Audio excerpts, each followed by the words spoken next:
Y lo decíamos también, el gas, si bien no aumentó el precio del gas concretamente, sí aumentaron los precios de los componentes que tiene la factura, ya te contamos, son 6, que tienen que ver con impuestos nacionales, municipales y provinciales, y también lo que tiene que ver con el origen del gas, con el traslado del gas y con la distribución del gas. Bueno, empezaron a llegar las boletas con aumentos. Empezaron a llegar las boletas con aumentos. Hay muchos ciudadanos, muchos consumidores que no terminan de entender si se trata de una cuestión de recategorización, de suba de la tarifa en sí, si tiene que ver con la quita de subsidios. Hay incertidumbre y hay mucha angustia también, porque no sabes exactamente cuánto vas a terminar pagando en los próximos meses, por ejemplo. Es un semana a semana. Estuvimos dialogando hace algunos días con el defensor del pueblo de la ciudad, Ismael Rins, pero bueno, tenemos otras novedades y lo saludamos a él. Doctor, buenas noches, bienvenido. Hola, ¿qué tal? Buenas noches.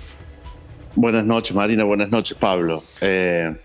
Sí, es un día a día, te diría yo, más que un semana a semana. Claro.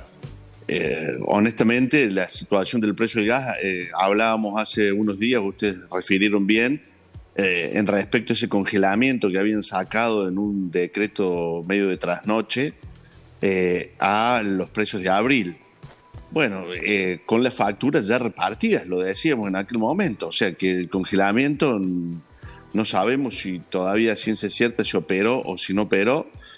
Sí es cierto que las facturas están llegando con un precio de un gas distinto, con los aumentos que se han aplicado de manera, digamos, tal y cual lo habían solicitado las distribuidoras en la audiencia pública.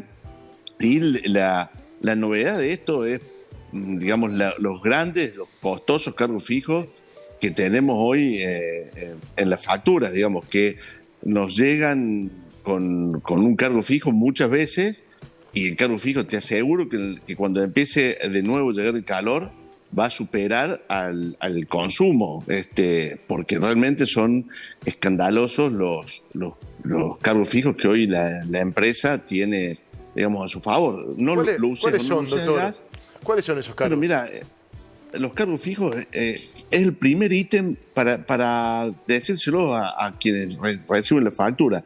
El primer ítem que tienen a mano derecha en su factura, donde dice cargo fijo, en letra, te diría, muy chiquita, Pablo, una letra para que no la leas. Te mandan una letra para que no la leas.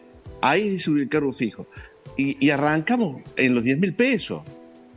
O sea, que estamos, pareciera ser que digamos que un cargo fijo de 10.000 pesos no incide, pero vos cuando lo anualizás y a ese cargo fijo lo mirás desde esa perspectiva, realmente incide, porque muchas veces te dan cuenta que en el verano ni siquiera es un bien que usamos de manera estacional, te diría. Claro. Entonces a mí me parece que el cargo fijo debería acompañar también esa estacionalidad. Es decir, no te pueden imponer un cargo fijo cuando vos ni siquiera lo estás usando ese servicio. Claro. Ismael, ¿y de cuánto, en términos de promedio, de cuánto son las subas que se están observando, que se registran ya? Mirá, ya lo habíamos dicho también en la oportunidad de la audiencia pública, vamos a llegar a subas del 700%. Vamos a llegar a subas del 700%. Pero, y esto Marina también lo decían ustedes, pero es importante aclarar también que muchos consumidores van a llegar con cambio de categoría, y ese cambio de categoría va a incidir directamente en el precio del gas, porque recordad que hay 7 categorías de gas. Es muy difícil de decirlo rápidamente, ¿no? Pero hay 7 categorías con 7 precios distintos del gas. O sea, mira, para decirlo claramente, si vos consumís hasta 500 metros cúbicos anuales, pagás un precio del gas. Si superás los 1.800 metros cúbicos anuales, pagás otro precio. En el medio de esos dos consumos tenés 5 escalas más. O sea, que realmente es una situación muy compleja de entender, muy difícil de explicar. Lo que sí creemos que hay que explicar claramente es decir, primero, ¿por qué existe esa categoría?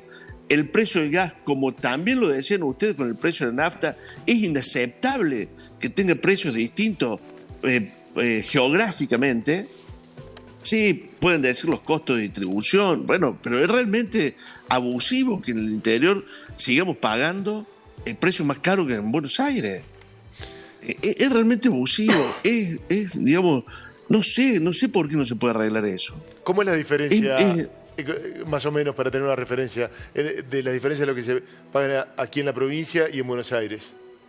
Bueno, mira, ahora se ha equiparado un poco, pero yo te diría que un consumo residencial, comparándolo en Buenos Aires y en Río Cuarto, hablamos de Buenos Aires, Capital Federal, ¿no? Perdón, Sí. quiero hacer esa precisión. Sí, claro. Cuando hablamos Está de Capital Federal, pagan por lo menos un 200, un 300% menos. Ni hablar de la energía eléctrica. Es escandaloso. Entonces, y encima, bueno, esta semana tuvimos noticia de un decreto que aparentemente también, lo digo entre comillas porque no sabemos, que no se sostendría el subsidio de zona fría. Pero bueno, estamos todos con esa incertidumbre. No hay una información clara al respecto. Bien. Y las facturas llegan con unos aumentos, vuelvo a decir, escandalosos. ¿Por qué? Porque no solamente tiene que ver con el nuevo precio del gas y del cargo fijo, sino que tiene que ver muchas veces con el cambio de categoría. Bien. Doctor, ha sido tan amable. Gracias por su tiempo. Muchísimas gracias, No, por Ismael, favor, muy muchísimas amable. gracias Adiós. a ustedes.